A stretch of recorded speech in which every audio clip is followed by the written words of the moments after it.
Hello everyone, welcome to our channel. आज के इस वीडियो में हम लोग देखने वाले ग्रेविटेशन क्या होता है।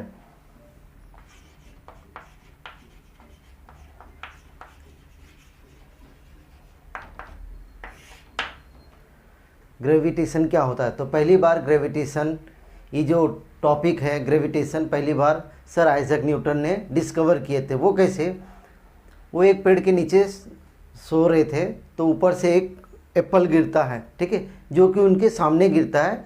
कुछ लोगों का मानना है कि उनके सर पे गिरता है, कुछ लोगों का कहना है कि सामने गिरता है। तो जिसके वजह से न्यूटन का नींद खुल जाता है और वो सोचने में पड़ जाते हैं कि वो जो एप्पल है वो ऊपर से डायरेक्टली नीचे ही क्यों गिरता है। वो इधर भी जा सकता था, इधर भी जा सकता था, वो ऊपर भी जा सकता था, वो एग्जैक्टली नीचे कैसे गिरा। तो उन्होंने बहुत ज़्यादा सोचने के बाद, मैथमेटिकल कैलकुलेशन करने के बाद उन्होंने एक कंक्लूज़न में पहुँचे कि जो भी चीज़ें हैं, जो भी ऑब्जेक्ट है, वो अर्थ उसे अपनी सेंटर के तरफ अट्रैक्ट करता है। Earth attracting the apple towards itself, वो अपनी जो एप्पल है अर्थ उसको अपनी तरफ खींचता है, ठीक है।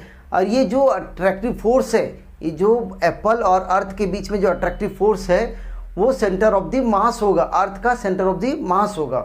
तो जो भी ऑब्जेक्ट ऊपर से नीचे गिरा है वो object centre of the mass होगा। अगर मान लो कि वो ट्री जो है अगर उल्टा रहता या फिर उसका एंगल चेंज करते तो जो एप्पल है फिर भी वो मतलब जब भी गिरेगा वो सेंटर ऑफ द मास के टुवर्ड्स गिरेगा।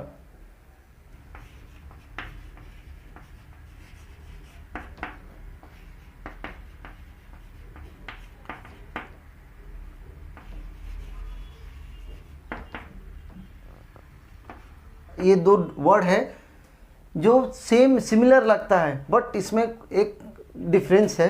ग्रेविटी क्या होता है?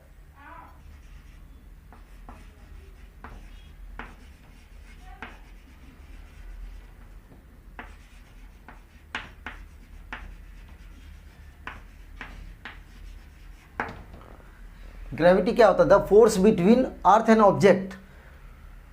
जैसे कि कोई भी ये चौक है, चौक अगर ये अर्थ पे गिरता है तो अर्थ और ये चौक के बीच में जो फोर्स है उसको बोलते हैं ग्रेविटी, ठीक है। या फिर मैं अर्थ पर खड़ा हूँ तो अर्थ और मेरे बीच में जो फोर्स है उसको बोलते हैं ग्रेविटी। तो ग्रेविटेशन क्या होता है? द फोर्स बिटवीन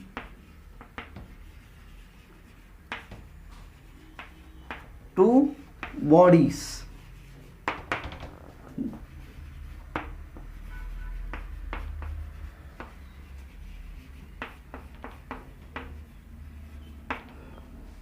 अभी ग्रेविटेशन क्या होता है? The force between two bodies. जैसे कि यहाँ पे अर्थ और प्लैनेट के बीच में जो फोर्स क्रिएट होता है उसको हम लोग बोलते हैं ग्रेविटेशन। दो बॉडी है, एक मैं हूँ एक मेरा फ्रेंड है, वो दोनों के बीच में जो फोर्स ऑफ अट्रैक्शन है उसको हम लोग बोलते हैं ग्रेविटेशन। तो ग्रेविटेशन में क्या आएगा? अर्थ और प्लैनेट हो गया, या फिर दो इंसान के बीच में जो फोर्स ऑफ अट्रैक्शन है उसको हम लोग बोल सकते हैं ग्रेविटेशन। लेकिन ग्रेविटी में क्या होता है? The force between earth and body, या अर्थ एंड कोई भी चीज़ है, अर्थ एंड ऑब्जेक्ट बोल सकते हैं, अर्थ एंड बॉडी बोल सकते हैं, वो होता है ग्रेविटी।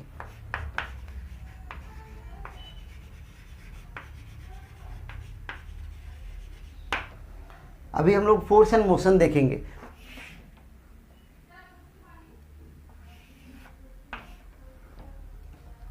ये बॉल है, बॉल को जैसे मैंने यहाँ पे फोर्स लगाया, जैसे मैंने यहाँ पे फोर्स लगाया तो इसमें क्या आएगा? इसमें होगा मोशन, ठीक है, इसमें क्या होगा? मोशन। और कोई बॉडी के अंदर या कोई ऑब्जेक्ट में अगर मोशन हो रहा है तो उसमें क्या होगा? फोर्स अप्लाई होता है। तो फोर्स एंड मोशन ये दोनों एक दूसरे में म्यूचुअल डिपेंडेंट होते हैं, एक दूसरे से डिपेंडेंट होता है। कोई भी ऑब्जेक्ट के अंदर अगर मोशन हो रहा है तो उसमें फोर्स है, अगर किसी के बॉडी को अगर हमने फोर्स अप्लाई किया तो वो मोशन में आएगा या मूवमेंट होता है उसमें। तो हम लोग क्या बोलेंगे? फोर्स एंड मोशन जो है वो एक दूसरे के ऊपर डिपेंड करते हैं। कोई भी ऑब्जेक्ट के ऊपर मैंने फोर्स अप्लाई किया तो उसका डायरेक्शन भी चेंज होगा और उसका मोशन में भी चेंजेस आता है, ठीक है, वो मोशन में आएगा। तो ये था फोर्स एंड मोशन।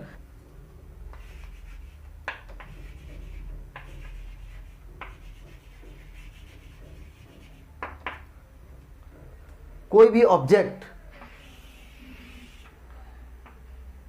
ऑब्जेक्ट अगर सर्कल के चारों तरफ मूवमेंट करता है, ये मान लो कि कोई एक प्लैनेट है, ठीक है, ये कोई प्लैनेट है और वो सन के चारों तरफ मूवमेंट करता है, सन के चारों तरफ मोशन करता है, तो उसको हम लोग बोलेंगे सर्कुलर मोशन। मतलब क्या होगा इसका definition, the motion of an object around the circle is called as circular motion. Circular motion क्या होता है, कोई भी ऑब्जेक्ट का मोशन अगर वो सर्कल के चारों तरफ होता है तो उसको हम लोग बोलते हैं सर्कुलर मोशन।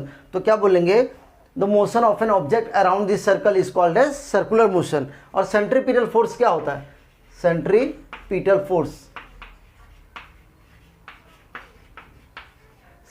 फोर्स क्या होता है, the motion of an object around this circle and the force and the direction of the force towards the centre.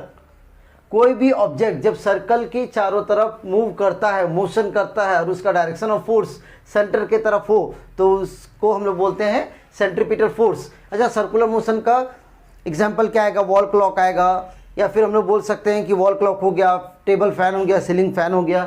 और सेंट्रीपिटल फोर्स का क्या होता है कि मान लो कि मैं रस्सी का एक एंड मेरे हाथ में, दूसरे एंड में पत्थर बांधा और उसको मैं चारों तरफ घुमा रहा हूँ, तो उसका डायरेक्शन ऑफ द फोर्स कहाँ पे है, सेंटर के तरफ में है, ठीक है। तो ये क्या सेंट्रीपिटल फोर्स का एग्जाम्पल है। The motion of an object around this circle is called as circular motion. Example wall clock हो गया, इवन ये भी एग्जाम्पल इसमें लिख सकते हैं। और सेंट्रीपिटल फोर्स में क्या, the motion of an object around this circle and the direction of the force towards the centre is called as centripetal force. अभी एग्जाम्पल में क्या है, प्लैनेट, जब प्लैनेट मूव करता है सन के चारों तरफ तो उसका डायरेक्शन ऑफ द फोर्स जो होता है वो सेंटर तरफ होता है।